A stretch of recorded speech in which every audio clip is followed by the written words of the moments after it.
After firing Tesla guns at the center and boundary of the bubble, the team immediately detected strange readings. But what that may have sparked was even more bizarre.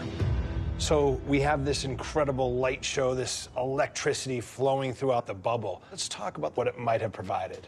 Well, my thinking on it was that if we stimulated the blob, if it was susceptible to electromagnetic energy, would it excite it somehow? And we did see some interesting stuff. You did. All right, let's go ahead and start firing. All right, he's firing in 3, 2, 1, go. Oh, yeah, I can see it. Heck yeah, I can see it from here.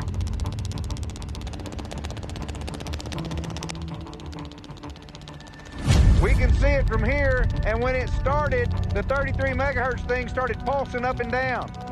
It definitely made the signal stronger. Stop. Eric, I can see when he stopped, the peak stabilized, but when he's firing it, they start bouncing like crazy. You know what I'd like to do, Thomas? If you can have Cameron fire again so we can watch this closer. Copy that. Firing in 5, 4, 3, 2, 1.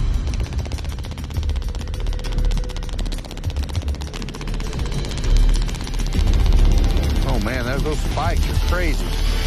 Oh, wow. Well, that's weird, man. We managed to get pretty good data to see that when that Tesla gun was firing, we did see a change in the 33 megahertz transmitted signal that was in the bubble. Now, I've used these Tesla guns 100 times, and we've measured them and tested them. There's nothing on those Tesla guns that generates 33 megahertz signals. So it wasn't that. We just don't know what it was. Man, hard science indeed. And I want to get to what you discovered with those rocket launches because it's quite compelling. But before we go there, you start analyzing, Eric, the data collected from the Tesla guns themselves, and something you caught in Metaframe really kind of stopped you in your tracks. Yeah, you're speaking of the video surveillance record. You know, we had cameras on our science tower watching as the arc discharges traveled from the high voltage device, the Tesla device, to the other tower. And normally what I would expect to see is an arc that takes the same path again and again.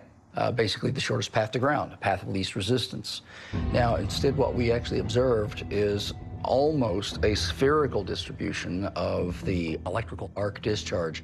So instead of a single arc coming over and touching that grounded metal, we've got this whole pattern coursing upwards and downwards in the core and twisting and turning.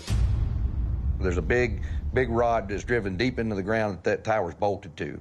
And so that's our ground. And we should have, like Eric said, just seen a bunch of arcs over to the tower. A couple came back and hit the cherry picker because it was grounded as well. Right. And so the arcs acted statistically unusual for a Tesla gun. So these arcs, as we saw tonight, and you described this kind of pattern that you see that's unusual, what could attract those arcs to react in that way? Well, we were asking ourselves exactly that question as we reviewed the data. Could it be the blob itself? That's a very interesting question. Well, maybe. I guess that would suggest that the blob is grounded to the Earth somehow. Well, now having seen those results, I'm thinking if I want to explore that further, I'd almost want to move the cherry picker and the Tesla device around that tower and essentially map out the space and see if, in fact, we do start to see the familiar geometry of the blob.